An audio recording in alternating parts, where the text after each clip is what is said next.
ये कहानी उस वक्त की है जब हमारी दुनिया जिसमें हम सब रहते हैं ये मुकम्मल तरीके से खत्म हो चुकी होती है और बचे कुचे लोग बड़ी सी रोबोटिक सिटीज पे रहा करते हैं। ये रोबोटिक सिटीज बिल्कुल एक बहुत बड़ी गाड़ियों की तरह होती हैं, यानी कि मूविंग सिटीज। और यहीं पे हम एक सबसे बड़ी मूविंग सिटी को देखते हैं जिसका नाम लंदन सिटी है। लंदन सिटी के कमांडर थेडियस अपने स्टाफ को कमांड देते हैं कि एक छोटी सिटी को पकड़ लिया जाए ताकि उसका सामान और खाना छीन लिया जाए। और यहाँ पर हम इस बड़ी लंदन सिटी को इस छोटी सिटी का पीछा करते हुए देखते हैं। छोटी मूविंग सिटी पर एक लड़की भी मौजूद होती है जिसने अपना चेहरा नकाब से ढका होता है। ये छोटा इंजन स्पीड में बहुत कम रफ्तार था जिसकी वजह से लंदन सिटी इसके करीब से करीब आता जा रहा था और बिल आखिर लंदन सिटी अपना बड़ा सा दरवाजा खोलकर इस छोटे इंजन को पकड़ लेता है और इस छोटे इंजन के टुकड़े कर दिए जाते हैं और इसको एक आग की जलती हुई भट्टी में डाल दिया जाता है। और ये फर्नेस यानी कि ये भट्टी इस पूरी लंदन सिटी का पावर सोर्स होती है जिसकी वजह से ये सिटी कहीं भी आ जा रही होती है। इस छोटी सिटी के लोगों को भी पकड़ लिया जाता है। लंदन सिटी इन्हें बिल्कुल नहीं मारना चाहती बल्कि वो इनको काम देना चाहती है, लेकिन छोटी सिटी वाले लोग यकीन नहीं करते। उन्हें लगता है कि जैसे हमें मार दिया जाएगा। तो यहाँ पे थेडियस आकर यकीन दिलाते हैं कि आप सबको उसी तरीके से यहाँ रखा जाएगा जैसे हमारे लोग यहाँ पर रहते हैं। यहाँ पर हम एक कैरेक्टर टॉम को देखते हैं जिसको पुराने जमाने की चीजें जमा करने का शौक होता है और वो हिस्ट्री में भी और टेक्नोलॉजी में भी महारत रखता है। यहाँ पे टॉम से मिस्टर वैलेंटाइन की बेटी मिलती है। वो टॉम से जानना चाहती है कि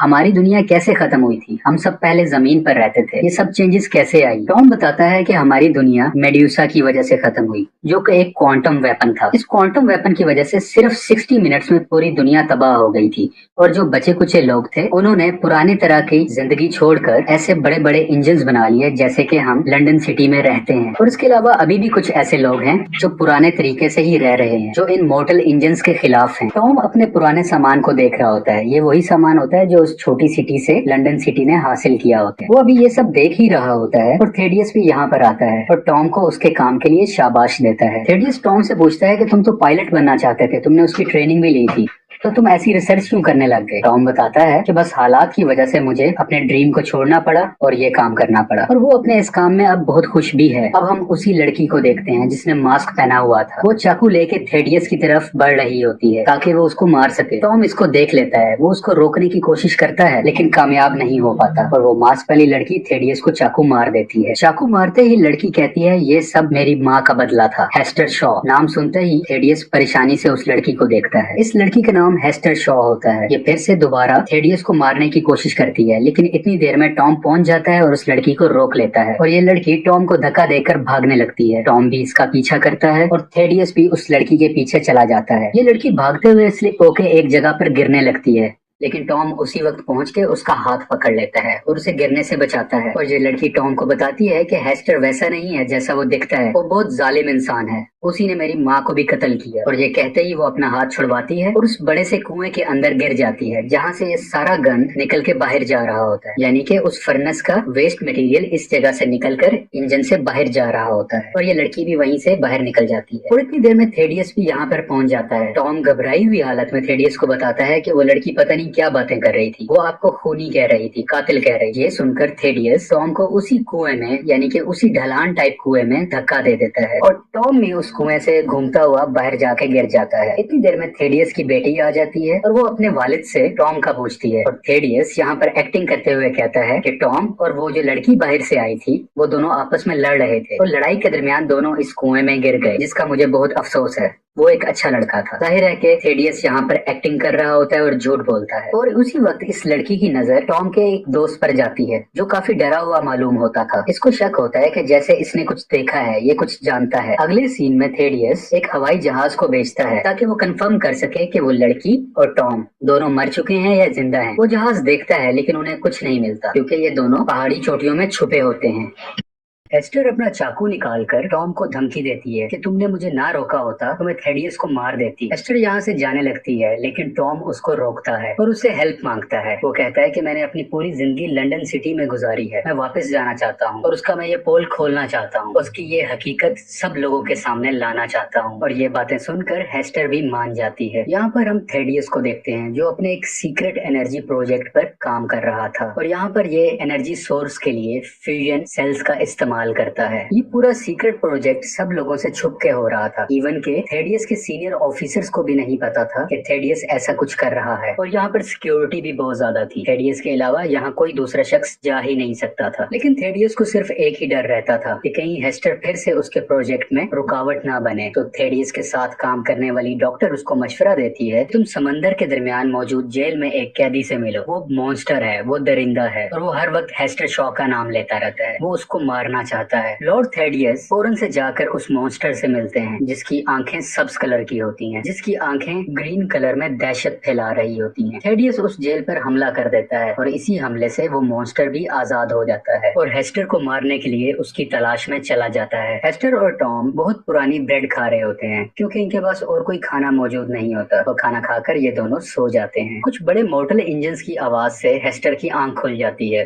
और वो देखती है कि टॉम कुछ इंजन से हेल्प मांग रहा है। और लेकिन टॉम नहीं जानता था कि वो सिटीज लोगों का शिकार करती हैं और उनको कब्जे में ले लेती हैं। वो शिकारी सिटीज इन पर हमला करती है, लेकिन उसी वक्त एक और सिटी जो सेंटीपीड की तरह होती है वो इनकी जान बचा लेती है। लेकिन इनको बचाने वाले लोग इनका बहुत ख्याल रखते हैं और इनको चाय पीने के लिए भी देते हैं। दूसरी तरफ लॉर्ड थेडियस की बेटी को लगता है कि उसके फादर की जान खतरे में है, इसलिए वो जाकर टॉम के दोस्त से मिलती है। ये वही दोस्त है जिसने टॉम और हेस्टर को उस कुएं में गिरते हुए देखा था। जब थेडियस की बेटी इसे पूछती है कि तुम कुछ न कुछ जानते हो, तुम मेरी हेल्प करो, टॉम का दोस्त कहता है कि तुम क्या करोगी जान के। वो कहती है कि मेरे फादर की जान को खतरा है। और वो दोस्त कहता है कि अगर किसी की जान को खतरा है तो वो हम सबको है, तुम्हारे फादर को नहीं, क्योंकि तुम्हारे फादर ने ही टॉम को धक्का मारकर गिराया था और अपने रास्ते से हटा दिया था। इसके अलावा टॉम का दोस्त ये भी बताता है कि तुम्हारे फादर एक सीक्रेट वेपन बना रहे हैं जिससे वो उन सिटीज पर अटैक करेंगे जो लोग हमारी तरह मोटर इंजन्स पर नहीं रहते, बल्कि वो लोग पुराने तौर तरीकों के मुताबिक ही जिंदगी गुजारते हैं और वो उनकी दीवारों को तोड़ना चाहते हैं ये वेपन बना के। क्योंकि तुम्हारे फादर थेडियस को लगता है कि उन सिटीज में बहुत खाना है, बहुत हथियार हैं, बहुत फ्यूल है, तो इस वेपन की मदद से हम उनको हरा सकते हैं। ये सब सुनकर थेडियस की बेटी बहुत मायूस हो जाती है। फिर से हम हेस्टर और टॉम को देखते हैं। वो लोग देखते हैं कि जिन लोगों ने उनकी हेल्प की थी वो उनको सही रास्ते पर लेकर नहीं जा रहे होते, तो उन्हें शक होता है। वो इस इंजन का एक सीक्रेट दरवाजा खोलते हैं और कूदने का सोचते हैं, लेकिन हेस्टर की टांग जख्मी है, इस वजह से वो कूद नहीं पाएगी। वो उसे कहती है कि तुम कूद जाओ, लेकिन टॉम कहीं ना कहीं हेस्टर को पसंद करने लगा था, इसलिए वो भी नहीं कूदता। वो कहता है कि हम साथ ही रहेंगे। अब इनकी हेल्प करने वाले लोग इनको ऐसी जगह पर ले आते हैं जहाँ पर जिंदा लोगों की बोली लगती है, यानी कि उनको बेचा जाता है। हेस्टर शॉ की बोली लग ही रही होती है और एक रैंडम शख्स उसको खरीदने ही वाला होता है कि उसी वक्त लंदन सिटी की मोस्ट वांटेड क्रिमिनल एना फैंग आ जाती हैं। बेसिकली एना लंदन सिटी और थेडियस की पॉलिसीज के खिलाफ होती हैं, इसलिए ये मोस्ट वांटेड हैं। और एना फैंग यहाँ पे बहुत सी गोलियां चलाती हैं और सब लोगों को मारकर हेस्टर और टॉम की जान बचा लेती हैं। लेकिन उसी वक्त वो ग्रीन आइज वाला मॉन्स्टर भी वहाँ पर आ जाता है। लेकिन यहाँ पर हम ये भी देखते हैं कि हेस्टर शॉ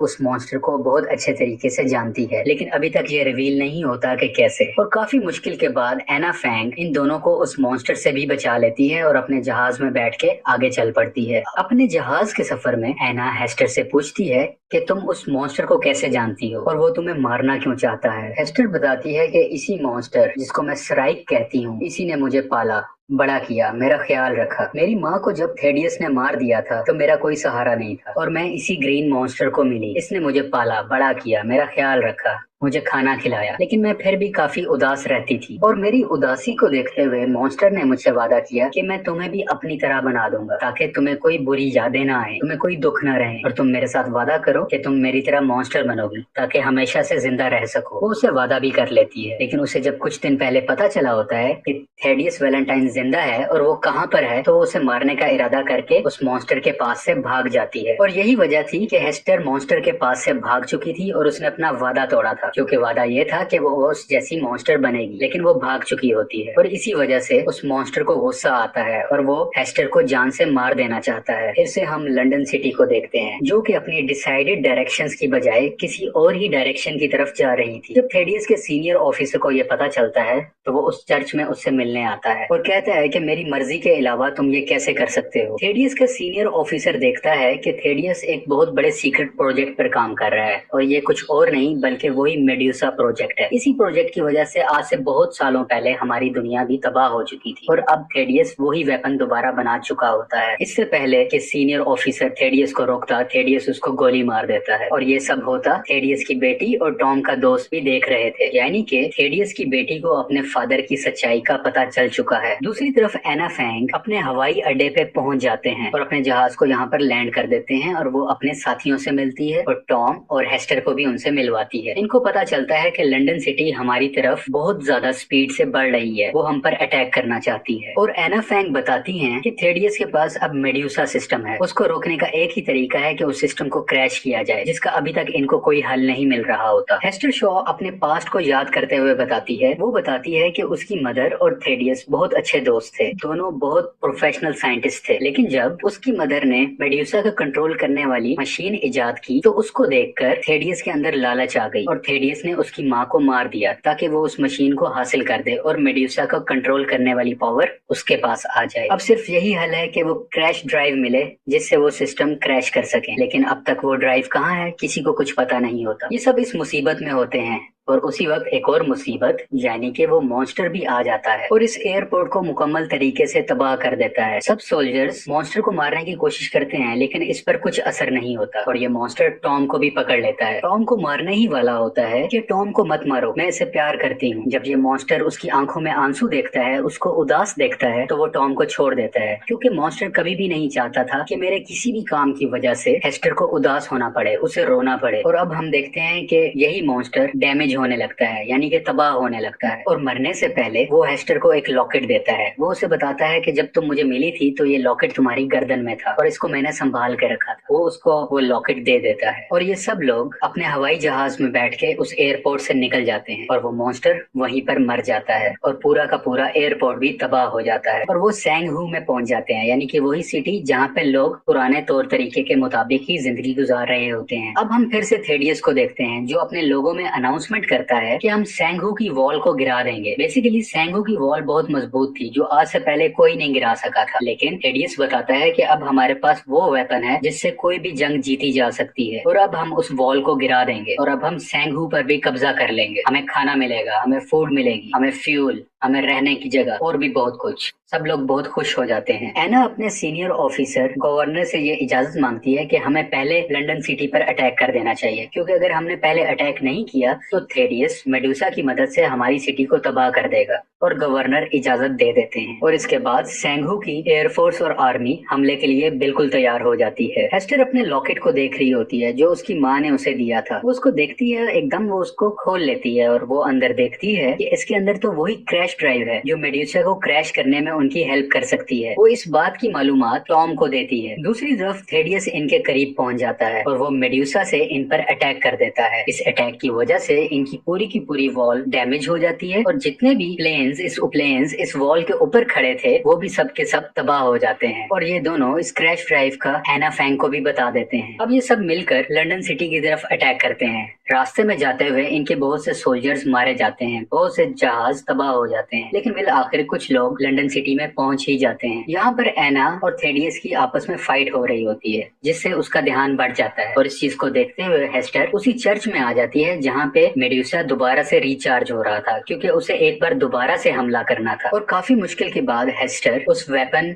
यानी कि मेडुसा को अपनी माँ की तरफ से दी गई यूएसबी लगाकर क्रैश कर देती है, यानी कि अब ये सिस्टम सेट डाउन हो चुका है। और दूसरी तरफ लड़ाई में एना फैंग काफी हद तक घायल हो जाती हैं और वो हेस्टर को कहती हैं कि तुम यहाँ से भाग जाओ, लेकिन लड़ाई में एना फैंग की मौत हो जाती है। थेडियस चर्च से बाहर निकलता है और उसको अपनी बेटी मिलती है। वो उसे कहता है कि चलो हम यहाँ से भाग जाते हैं, लेकिन उसकी बेटी उसकी सच्चाई जानती थी और वो उसे कहती है कि मैं खूनी इंसान के साथ नहीं जाना चाहता और वो खुद जाने लगता है। वो जा ही रहा होता है कि हेस्टर थेडियस का रास्ता रोक लेती है क्योंकि वो उससे बदला लेना चाहती थी, लेकिन थेडियस यहाँ पे एक सच बताता है कि हेस्टर तुम मेरी ही बेटी हो, तुम्हारी माँ और मैं बहुत क्लोज थे। ये सुन के हेस्टर को बहुत शौक लगता है। दूसरी तरफ थेडियस की बेटी लंदन सिटी की कंट्रोल रूम में जाती है क्योंकि इनकी ये मॉर्टल सिटी बहुत तेजी से उस वॉल की तरफ बढ़ रही थी जहां पर जिंदा लोग थे। ये इसको रोकना चाहती है, लेकिन तमाम कंट्रोल सिस्टम डैमेज हो चुके थे और ये इसको रोक नहीं पा रही थी। ये टॉम की हेल्प लेती है। टॉम अपने जहाज में बैठकर लंदन सिटी का पावर सोर्स को तबाह कर देता है, यानी कि वही भट्टी जहां से लंदन सिटी को पावर मिल रही थी आगे चलने में, आगे बढ़ने में। ये इसको मुकम्मल तरीके से तबाह कर देता है। टॉम देखता है कि थेडियस और हेस्टर में अभी भी जंग चल रही थी, उनमें लड़ाई हो रही थी। तो टॉम इनकी तरफ आता है और थेडियस को बचाकर अपने साथ ले जाता है और हेस्टर वहीं पर नीचे गिर जाता है। लेकिन जब वो देखता है